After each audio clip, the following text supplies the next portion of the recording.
অভাবের তাড়নায় যদি অস্থির হয়ে থাকো, দিন চলে না এমন যদি হয়ে থাকো, তবে তোমার পছন্দ মতন সংগ্রহ করে নিঃস্বার্থভাবে মানুষকে কিছু দিও, জো পাবে। শ্রী শ্রী ঠাকুর শাশ্বতী নীতি 512। জয়গুরু সকলকে। ইষ্টায়িত অপ্রত্যাশী সেবা দেওয়ার মধ্য দিয়ে কিভাবে দুঃখ দারিদ্র্যের অবসান ঘটে, তেমনই একটি ছোট্ট বাস্তব ঘটনা উদাহরণ আজকে আপনাদের সামনে প্রকাশ করতে যাচ্ছি। দিনটি ছিল 14ই আগস্ট 1950। শ্রী শ্রী ঠাকুর গল্পচ্ছলে বলে চলেছেন, আমার ছড়ার মধ্যে আছে, অভাব যখন মারছেছ, যা জুটে দিস পাবিই জো। কাটোয়ার এক সৎসঙ্গী আছে, তার অবস্থা খুব খারাপ, দারিদ্রতায় ভরা তার একটি ছোট্ট সংসার। সে ভাবল, আমার অবস্থার পরিবর্তন তো হচ্ছেই না, তবে ঠাকুরের এই নীতি অনুযায়ী চলে দেখিই না কি হয়। এই ভেবে সে রোজ একটা পুকুর থেকে কলমি শাক তুলে এ বাড়ি ও বাড়ি নানা বাড়িতে দিত। তারা কেউ কেউ দাম দিতে চাইতো। সে বলতো, দাম টাম লাগবে না, আপনারা খেলেই আমি খুশি হব। কেউ কেউ পয়সা দিতে চাইলেও সে নিত না। যেসব বাড়িতে সে কলমি শাক দিত তাদের মধ্যে একজন ছিলেন বিশিষ্ট লোক, ওখানকার মিউনিসিপ্যালিটির চেয়ারম্যান। ওই চেয়ারম্যান একদিন ভাবলেন, লোকটা রোজ কলমি শাক দেয়, পয়সা নেয় না, আবার এত আগ্রহ ভরে শাক খাওয়ার কথা বলে।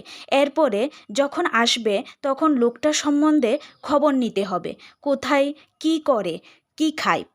পরে একদিন ওই দাদাকে পেয়ে ওই চেয়ারম্যান তার খবরাখবর জিজ্ঞাসা করলেন। ওই দাদাটি তখন বললেন, আমি গরিব মানুষ, আমার বিশেষ কোনোই কাজকর্ম নেই, অতি কষ্টে সংসার চলে, আমি সৎসঙ্গী। অভাব দূর করা সম্বন্ধে ঠাকুরের বলা আছে, অভাব যখন মারবে ছো, যা জুটে দিস পাবিই জো। শ্রী শ্রী ঠাকুরের এই নির্দেশ অনুযায়ী আমি পুকুর থেকে কলমি শাক তুলে এ বাড়ি ও বাড়ি দিই। ওই চেয়ারম্যান জিজ্ঞাসা করলেন, তুমি লেখাপড়া জানো? দাদাটি বললেন, আমি ম্যাট্রিক পাশ করেছি। দাদার এই কথা শুনে চেয়ারম্যানটি বলে উঠলেন, মিউনিসিপ্যালিটিতে কেরানির কাজ খালি আছে, তুমি করবে? তখন ওই দাদাটি বলল, আমি কোনো আশা করে কিছু করিনি, আপনার মতো একজন বিশিষ্ট ব্যক্তিকে আমি যে দুটো কলমি শাক তুলে খাওয়াতে পেরেছি সেই আমার মহালাভ। তবে আমি যদি কোনো কাজ পাই তাহলে খুশি হব। চেয়ারম্যান তখন বললেন, তুমি একটা দরখাস্ত করো, তোমার একটা কাজের ব্যবস্থা হয়ে যাবে। এইভাবে ওই দাদাটির একটি কাজ জুটে গেল। তখন ওই দাদাটির সচ্ছল অবস্থা ফিরে এলো। তবু কিন্তু সে স্বেচ্ছায় মাঝে মাঝে চেয়ারম্যান সাহেব এবং অন্যান্যকে শাকপাতা যা পারত দিতে চেষ্টা করত।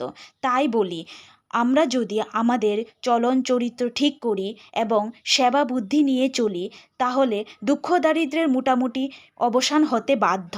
শ্রী শ্রী ঠাকুর কথিত এই ঘটনা থেকে আমরা উপলব্ধি করি, সেবা দেওয়ার মনোভাবের মধ্যে প্রত্যাশার ভাব থাকলে চলবে না।